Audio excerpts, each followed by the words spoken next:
No fui al mercado por brujería, fui por desesperación, y ahora no sé si algo volvió conmigo. Me llamo Clarice, tengo 42 años.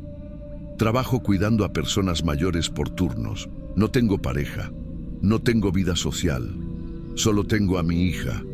Y a veces ni siquiera estoy segura de eso. Nunca fui de andar con medallas colgadas al cuello ni de rezar todo el tiempo. Crecí creyendo en Dios, pero también en la ciencia, en la medicina. Nunca tuve necesidad de buscar respuestas hasta que Sofía dejó de hablar. Así, de un día para otro. Tenía 6 años. Estaba dibujando en la mesa del comedor y simplemente no dijo más nada. La llevé a urgencias, la revisaron, hicieron exámenes. No encontraron nada, ni golpes, ni trauma, ni enfermedad. Puede ser mutismo selectivo, me dijo un pediatra sin mirarme siquiera a los ojos. Pero yo la conocía. No era eso. Había algo más, algo que ninguno quería ver. Pasaba el día entero mirando el mismo rincón de la sala, sin pestañear, ni cuando la llamaba, como si hubiera algo allí que yo no podía ver. Yo no dormía, me despertaba 3, 4 veces por noche solo para revisar si ella seguía respirando. Fue la mamá de una paciente, una señora que me veía llorar mientras le cambiaba los pañales a su esposo, la que me habló del mercado de Sonora. Ahí hay un señor que cura lo que los médicos no entienden, pero tiene que ir con fe, con la fe de madre. Yo no creía en eso, pero estaba rota y tenía miedo de que Sofía se perdiera para siempre. La semana siguiente pedí el adelanto del salario y fui. El mercado tenía otro aire. No sé si era su gestión, pero al entrar sentí como si algo me empujara hacia adentro. Un olor fuerte, mezcla de vela derretida, humedad y algo más. Algo que se pegaba en la garganta. Me temblaban las manos. Pregunté por el señor del Miro. Una mujer con turbante rojo y labios chuecos me señaló hacia un pasillo oscuro lleno de velas negras. Allá, donde no entra el sol, me dijo. Caminé. Pasé por jaulas de pájaros, imágenes de santos, esqueletos de plástico, muñecas sin ojos. Llegué a un portón oxidado con fotos pegadas, niños, vírgenes, calaveras. Una mujer me hizo pasar. El cuarto era chico. Casi no había luz, solo una vela roja en el centro del piso. Del Miro estaba sentado en una silla de mimbre. Delgado, con la piel manchada y los ojos hundidos. Un crucifijo colgaba de su cuello. No se movía. Parecía estar esperando. Yo abrí la boca para explicar, pero no me dejó. Ella no habla porque su voz fue amarrada, dijo, como si supiera todo. No es enfermedad, es carga, promesas no cumplidas, pecados de otros que cayeron sobre ella. Sentí frío, no en el cuerpo, en el alma. Pregunté qué podía hacer. Romper lo que fue atado. Pero no es fácil, ni barato. Y si se interrumpe el proceso, vuelve peor. Pagué todo lo que tenía. Me pidió traer una camisa de Sofía, un pelo, una gota de mi sangre. Lo quemó en un plato de barro mientras murmuraba palabras que no entendía. Me mandó comprar velas especiales, baños, polvos, santos. Me dio instrucciones exactas. Cada semana volvía, cada semana gastaba más. Y cada semana Sofía seguía sin hablar. Pero algo sí empezó a cambiar. En la casa, en el aire, las velas que él me mandaba poner nunca se apagaban. Aunque cerrara todas las ventanas, aunque lloviera, siempre había cera fresca al día siguiente. El rincón que ella miraba empezó a resquebrajarse, como si algo dentro de la pared empujara hacia afuera, y por las noches escuchaba pasos lentos que cruzaban la sala. Pero yo estaba sola con ella. Del Miro decía que era el espíritu liberándose, que era señal de que la cura estaba cerca, que tenía que dejar entrar la fe, abrir la casa del todo. En la 6ª sesión me pidió llevar a Sofía. Me negué. Me pareció demasiado. Era mi hija, no podía. Pero él insistió. Si no la trae, todo se vuelve contra ella. Todo lo que fue contenido se suelta. Yo no dormí esa noche. Empecé a pensar que me había equivocado, que tal vez él tenía razón. Algunos vecinos empezaron a decir que veían a Sofía en el portón a las 3 de la mañana, que se quedaba ahí, de pie, en camisón, sin moverse. Pero ella dormía. Yo la acostaba, yo la cubría, o eso creía. Una madrugada bajé a tomar agua y encontré la puerta de entrada abierta, el aire helado, la calle desierta. Sofía estaba sentada en la acera, descalza, con la mirada fija hacia adelante. En la mano sostenía una vela roja, encendida, perfecta, sin una sola gota de cera caída. Corrí, la abracé, temblaba, pero no lloraba, no decía nada, nunca dijo nada. Al día siguiente volví al mercado. Tenía miedo, pero más que eso, tenía culpa. Había llevado a mi hija al borde de algo que ni entendía. Pero cuando llegué al puesto de Delmiro, ya no estaba. La entrada estaba cruzada con una cinta amarilla, la puerta cerrada con candado oxidado. Me acerqué a la señora que vendía collares al lado, la que siempre estaba ahí. «Lo cerraron», me dijo sin mirarme. «Dicen que desapareció una niña, la hija de una clienta». No supe qué decir. Sentí el corazón aplastarse. No pregunté más. No quería saber si hablaban de Sofía. No quería que dijeran su nombre. Volví a casa, en silencio, como si llevara algo encima o dentro. Desde ese día Sofía me mira, solo eso, me mira. Sus ojos ya no están vacíos, ahora tienen algo, pero no sé qué. El rincón que ella miraba sigue ahí, y la grieta se abrió más. La pintura se fue cayendo, a pedazos, como si alguien la hubiera raspado con uñas. Formó una silueta. No puedo explicarla bien. Parece una boca, sin labios, sin ojos, solo abierta, y cada tanto, cuando paso por la sala al amanecer, encuentro cera fresca, en el piso, aunque no haya prendido ninguna vela, aunque no haya nadie más en la casa. A veces me despierto con la sensación de que alguien más respira en el cuarto. No es Sofía, no es mi respiración, es otro ritmo, como si algo estuviera esperando. Ya no rezo, no me atrevo, no sé si fue fe lo que llevé al mercado, o si fue mi alma la que entregué sin darme cuenta. Dicen que la fe mueve montañas, pero en el mercado de Sonora, la fe que más vale es la que mueve el alma hasta vaciarla.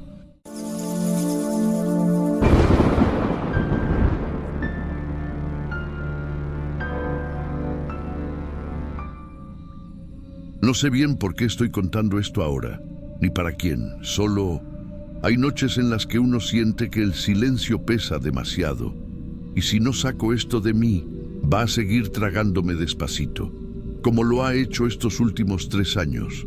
Me llamo Diego, tengo 38 años, trabajo como almacenista en una ferretería allá por la delegación Tlalpan.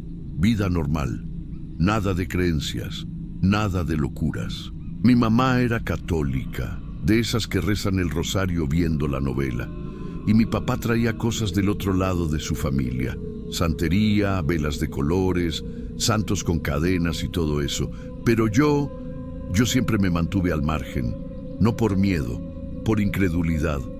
Yo creía en lo que se toca, en lo que se pesa, en lo que se vende por metro o kilo, hasta que mi esposa se apagó. No es forma poética de decirlo, fue literal, se fue quedando vacía. Dormía mucho, después dormía poco, después no dormía, y luego solo se quedaba sentada en la cama, mirando un espejo que teníamos en el cuarto, uno viejo, medio rayado, con una grieta que atravesaba el marco de madera. No hablaba, no comía, bajó más de 10 kilos en 2 meses. Los médicos le diagnosticaron depresión severa, le recetaron pastillas, terapia. Nada funcionó. Era como si se estuviera muriendo sin morirse. Una noche, al volver de la chamba, la encontré parada frente al espejo, sola en la oscuridad del cuarto, hablándole. Pero no era su voz, era la suya, sí, pero como si viniera desde otro lado, como cuando escuchas una grabación antigua de alguien que ya murió. No me atreví a entrar. Me quedé ahí, congelado en la puerta, viendo cómo movía los labios como si respondiera algo que yo no escuchaba. Al día siguiente, una vecina, de esas que siempre saben cosas que uno no quiere saber, me dijo: «Eso que tiene tu mujer, eso no es del cuerpo. Alguien le hizo algo. Ve al mercado de Sonora. Allí te van a decir qué hacer». Yo me reí, o fingí que me reí, porque por dentro ya empezaba a considerar lo que antes me parecía absurdo. Y fui. El mercado de Sonora es otra ciudad dentro de la ciudad. Y no una ciudad cualquiera. Es una con olor a cera derretida, carne cruda, orina de animal y hierbas fermentadas. Una ciudad donde el tiempo se siente distinto. Las caras no son iguales a las de afuera. La gente allí no te ve, te escanea. Yo no sabía a dónde ir, pero una mujer con trenzas largas y falda hasta los tobillos me llamó con la mirada. No sonrió, no me saludó, solo hizo un gesto con la cabeza y me señaló la entrada de un local sin nombre. Entré. Todo olía a humedad y canela, a muerte dulce, si es que eso existe. El cuarto tenía piso de tierra, paredes cubiertas con mantas negras y al fondo una estatua de San Miguel Arcángel, pero no como la de las iglesias. Esta tenía los ojos cubiertos con espejos redondos y la cara con un pañuelo rojo, como si no debiera ver o no debiéramos verla. La mujer me dijo que no hacían trabajos de daño, que solo limpiaban lo que otros ensuciaban. Me explicó que alguien había amarrado el espíritu de mi esposa con sangre vieja, que por eso ella veía cosas que no eran suyas. Yo solo asentía. Era como estar en un idioma que no entendía, pero que me empezaba a doler. Me entregó un frasco con hierbas secas, una botella con algo viscoso y oscuro y una vela. También me vendió un espejo negro, de obsidiana y sombra, dijo, que debía colocar detrás de la puerta de entrada de mi casa. Antes de irme, me miró fijo y me advirtió: «Si alguna vez regresas, nunca mires directo a los ojos del arcángel. Nunca». No pregunté por qué. No quería saberlo. En casa hice todo como me indicó. Baño con agua oscura, velas encendidas solo con cerillo de madera, rezos que no entendía, pero repetía. Coloqué el espejo negro en silencio y esperé. La primera noche, nada. La segunda, mi esposa lloró dormida. La tercera, comió 2 cucharadas de sopa. La cuarta, murmuró mi nombre. Yo quería creer que estaba funcionando, que todo era parte del proceso. Pero algo en la casa cambió. El aire en el cuarto era espeso. Las velas no parpadeaban, solo ardían firmes, como si no respiraran. Y el espejo, ese espejo negro, comenzó a verse más opaco, como si algo lo estuviera nublando desde adentro. Una madrugada desperté con un sonido metálico, como si alguien pasara cuchillos por la pared. Revisé todo. No había nada. Pensé que estaba sugestionado, pero los sonidos seguían, siempre a la misma hora, siempre detrás de la pared del cuarto. Volví al mercado, busqué a la mujer. Ella me recibió sin sorpresa. Me dijo: «La presencia se está desplazando, es normal, reacciona». Me pidió un objeto personal de mi esposa, algo que fuera solo suyo. Le llevé una pulsera de tela que tenía desde niña y un cabello que encontré en su cepillo. Ella los tomó, los guardó en un saquito de tela amarilla. Me dijo que ya no sería necesario que volviera, y no volví. 2 semanas después, mi esposa me despertó en medio de la noche, no con un grito, no con un ataque, solo con una pregunta. Estaba sentada, inmóvil, mirándome. «¿Quién te dio eso?», y apuntó con la barbilla hacia la puerta. «Al espejo», le dije la verdad. se levantó, buscó una toalla y cubrió el espejo, sin decir nada más. Esa mañana encontré la pulsera rota en el piso del baño, justo en medio del azulejo. Nadie había entrado ahí, nadie la había tocado, pero estaba allí, cortada con precisión. Al día siguiente fui al mercado, tomé el mismo camino, crucé los mismos pasillos, el mismo olor, el mismo ruido de jaulas y rezos, pero el lugar no estaba. Donde antes había estado aquel local, con su piso de tierra y la estatua con ojos de espejo, ahora había una tienda de juguetes, plásticos de colores colgando, una bocina con música infantil, nada más. Pregunté. Un señor de la tienda de al lado, uno de lentes gruesos y ojos cansados, me dijo que allí nunca hubo nada de eso. La señora que hace esas cosas no tiene puesto fijo, me dijo. Solo aparece cuando es llamada. Quise discutir, decirle que había estado allí, que yo entré, que hablé con ella. Pero su mirada no pedía respuesta, solo me observaba, como si supiera algo que yo apenas empezaba a entender. Regresé a casa sin decir nada. Mi esposa estaba en la sala. Había encendido todas las velas, no solo las del ritual, todas, incluidas unas que yo ni recordaba haber comprado. Me miró, su rostro era tranquilo, pero había algo distinto, como si ya no necesitara hablar para que yo entendiera. Apagaste una, ¿verdad? No debía apagarse sola. No me regañó, no alzó la voz, solo lo dijo, como quien enumera un hecho, como quien ya sabe el final de la historia y solo lo deja caer. Esa noche no dormí, no por miedo, por atención. Escuché, y lo escuché, un sonido seco, agudo, como un crack. Fui al baño. El espejo del gabinete tenía una línea, una sola, que bajaba desde la esquina inferior izquierda, como una vena que aparecía de adentro hacia afuera. Lo cambié al día siguiente. Pasaron 2 días, otro espejo, esta vez el del closet. Mismo patrón, mismo lugar. Empecé a contarlos, 8 en total, todos con una fisura en la misma esquina, todos durante la madrugada, todos sin sonido, salvo por ese crack breve, seco, como un hueso que se rompe sin dolor. Ya no eran accidentes, ya no eran coincidencias, era otra cosa. Fui a la ferretería como siempre, me preguntaron si todo estaba bien, dije que sí, pero ya no sabía cómo mentir con naturalidad. Las cosas seguían funcionando, mi esposa poco a poco volvió a ser quien era, cocinaba, leía, incluso volvió a trabajar. Pero la casa se quedó conmigo. Las velas ahora eran parte del mobiliario, no las apagaba, no por obediencia, por necesidad. Me hacían sentir que había algo que todavía podía controlar.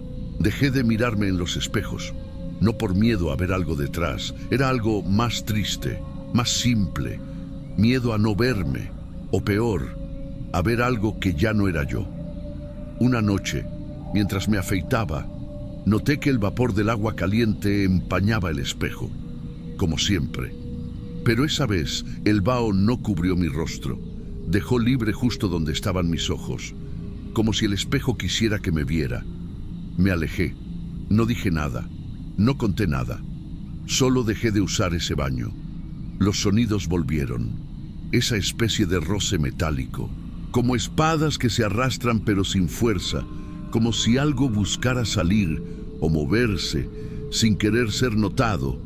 Ya no era todas las noches, era cuando yo pensaba demasiado en ella, o cuando trataba de recordar lo que la mujer del mercado no me dijo, porque no fue lo que me dio, fue lo que no explicó. Ese espejo, esa vela, esa advertencia. Nunca mires a los ojos de la estatua, pero ¿y si lo hice? ¿Y si lo hice sin darme cuenta? ¿Y si eso fue lo que se pegó a mí? Hoy ya no me importa el diagnóstico. Mi esposa dice que me preocupo demasiado, que debería tirar esos espejos, que compre unos nuevos, que olvide todo. Pero no es eso. Yo ya sé que no es cosa del vidrio, ni del reflejo. Es algo que se metió en mí, no una entidad, no un espíritu, algo peor, Una decisión, un sí que dije sin saber lo que significaba. Un pacto que no fue con nadie, pero con algo. Y ahora, cuando me miro a los ojos, a veces no soy yo quien está allí.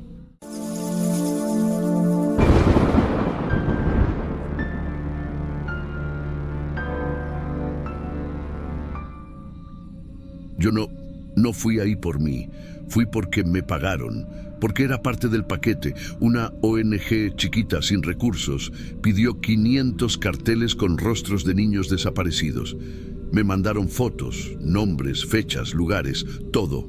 Lo diseñé, imprimí y entregué. Uno de los puntos de distribución era el mercado de Sonora.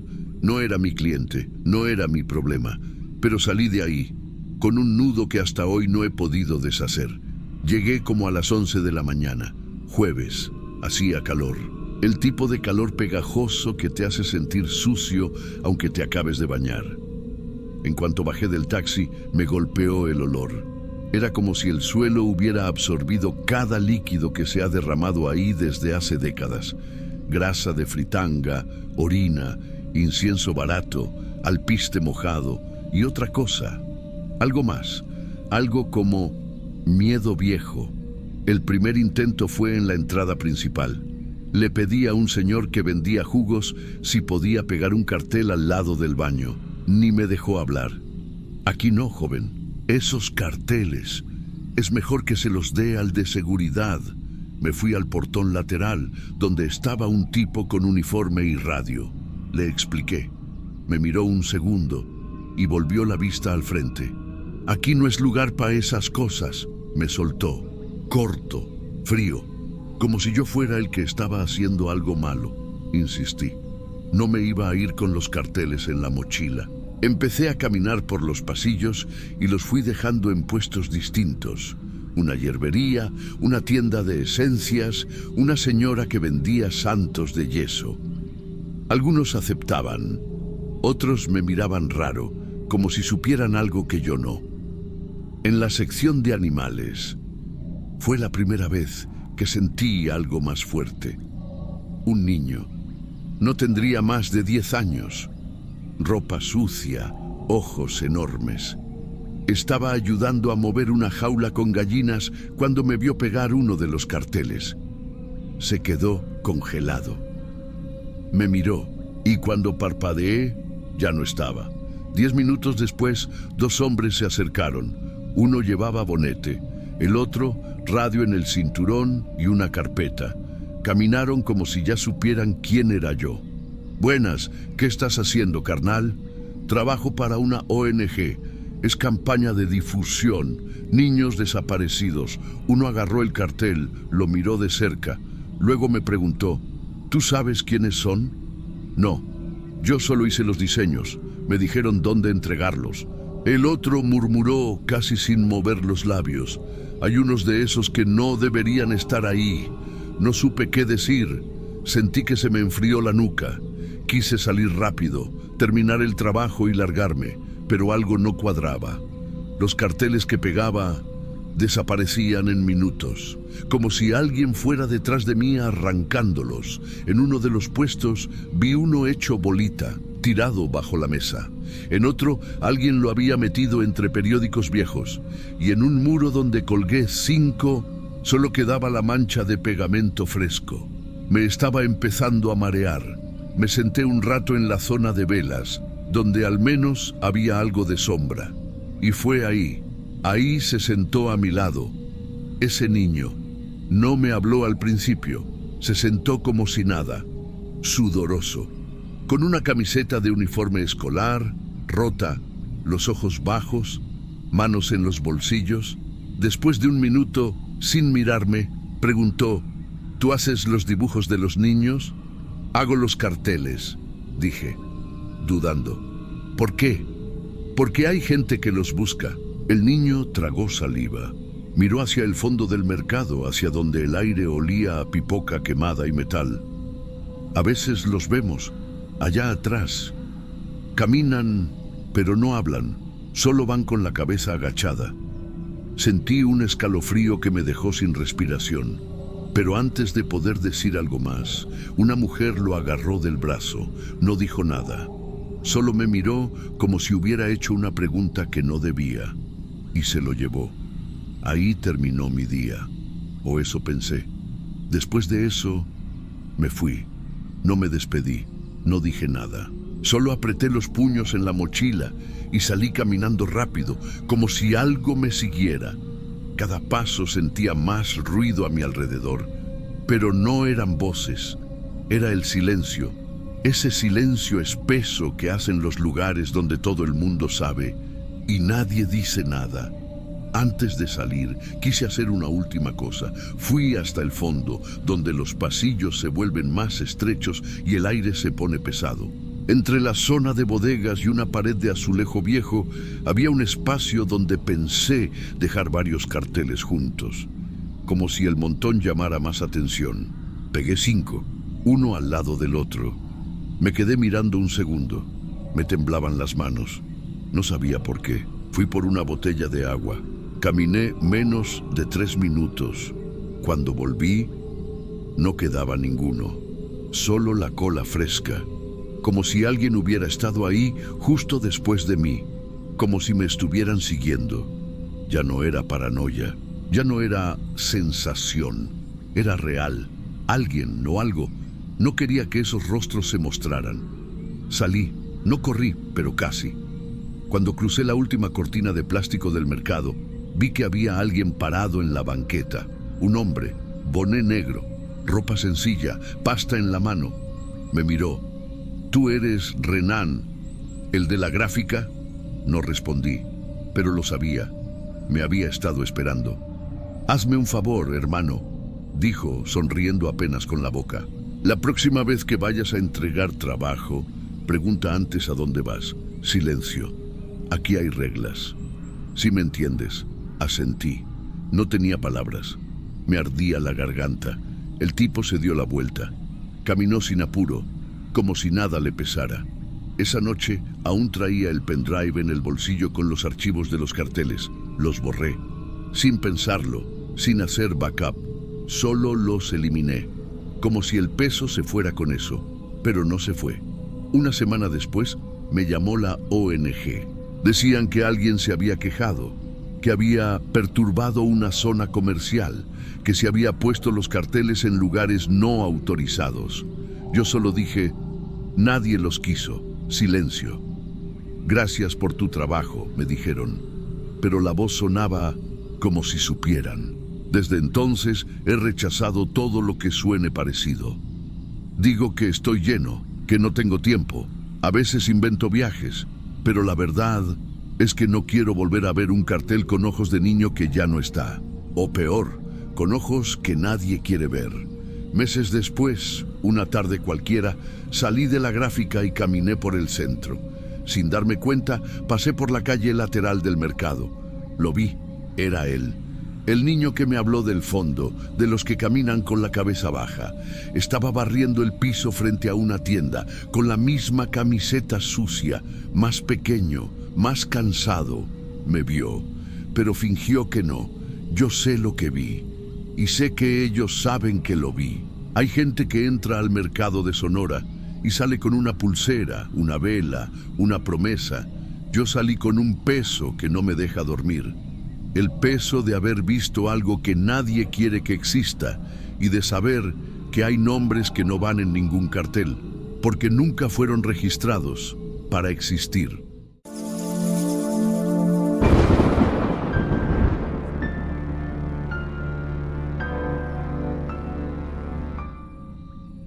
A veces, para sobrevivir, hay que dejar de ser quien uno era, pero nadie te dice lo que eso cobra. Cuando alguien me pregunta cómo llegué a la frontera, yo miento.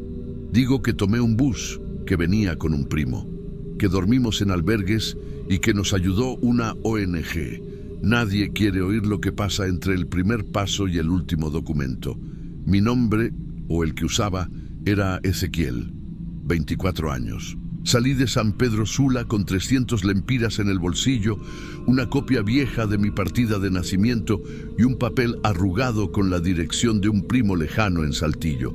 No escapaba de una guerra, escapaba del silencio, de ese vacío que se te pega a la piel cuando no hay nadie que te extrañe si desapareces. Llegué a la Ciudad de México en la caja de una camioneta, luego en tren. Dormí en una terminal durante días. Lavé platos en un bar donde nadie me preguntaba mi nombre. La idea era simple: conseguir papeles, comprar un nombre nuevo y cruzar al norte. Todos decían lo mismo: ve al mercado de Sonora, ahí venden de todo, hasta vidas. Fui. Llevaba un sobre con billetes húmedos y los dedos llenos de callos. El mercado me tragó sin avisar. Olor a incienso barato, sangre de pollo, grasa quemada, perfume viejo. Gente vendiendo santos, gallinas, cábalas, soluciones. La zona de los documentos falsos estaba al fondo, justo detrás de un altar con velas negras y una estatua de la Santa Muerte. Pregunté por alguien llamado Roque. Un vendedor de collares de calaveras me miró y dijo: «Tú ahora eres Roque». Rieron. Me metieron por detrás de una tienda de velas. Atravesamos una cortina de plástico. Entramos a un cuarto sin ventanas, húmedo, con un ventilador colgando que sonaba como un grillo enfermo. El hombre que me recibió tenía el cuello tatuado con una serpiente. Me dio un contrato sin fecha. Me dijo: «Trabajas una semana y te damos tu nombre nuevo, con acta, INE, hasta recibos, todo limpio». Firmé. No sé por qué, pero firmé. Me llevaron a un cuarto pequeño, donde ya dormían dos más, un boliviano y un chico de Guatemala. Dormíamos por turnos, 3 por 2 colchones. No había ventanas. Las luces se apagaban solas a medianoche. Nos pusieron a trabajar de inmediato. 12 horas al día recortando fotos, plastificando credenciales, entregando sobres sellados con instrucciones de no preguntar. Comíamos arroz pegajoso con té azucarado, nada más. Si preguntabas cuánto faltaba, te decían: «Casi estás, ya mero sales». Pero la tercera semana entendí: nadie salía con un nombre nuevo, solo cambiaban de dueño. Una noche escuché al chico de Guatemala forzando la puerta trasera con un pedazo de alambre. No me dijo nada, pero sus manos temblaban. Le hice una seña para que parara, pero ya era tarde. Alguien lo había visto. A la mañana siguiente, su cama estaba vacía, sus cosas también. Incluso el olor que dejaba se había ido. Le pregunté al boliviano si creía que lo habían dejado ir. Me miró, tragó saliva y dijo: «Tal vez ahora tiene otro nombre, o ninguno». Después de eso, las luces del cuarto parecían más opacas, el arroz más frío, las horas más largas.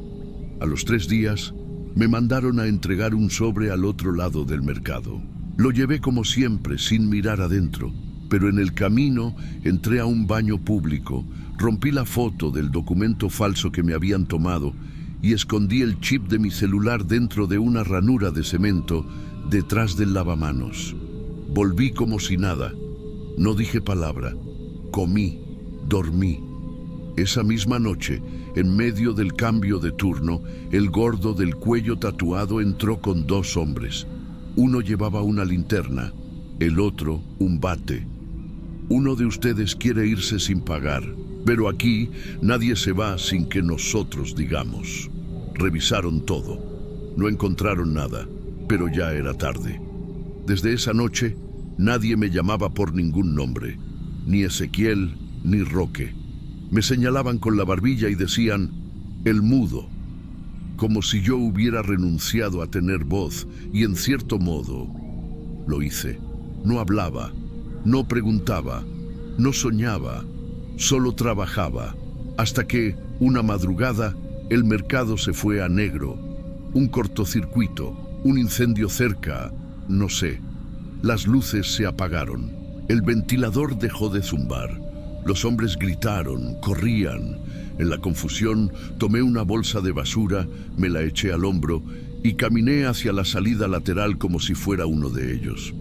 Nadie me detuvo. Me subí a un autobús que decía Tijuana, con una credencial de limpieza ajena y una sonrisa rota. Le dije al chofer que había perdido mis papeles. No me preguntó nada. A veces El silencio también abre puertas. Ahora vivo en un cuarto con otras 7 personas. Instalamos paneles solares en casas sin ventanas. Cobro en efectivo, no firmo nada, y si alguien me pregunta cómo me llamo, depende del día. Lo que quedó en el mercado de Sonora no fue mi cuerpo, ni mi dinero. Fue el derecho de ser alguien con historia, porque ahí no venden documentos, ahí te borran hasta que tú mismo te olvides de quién eras.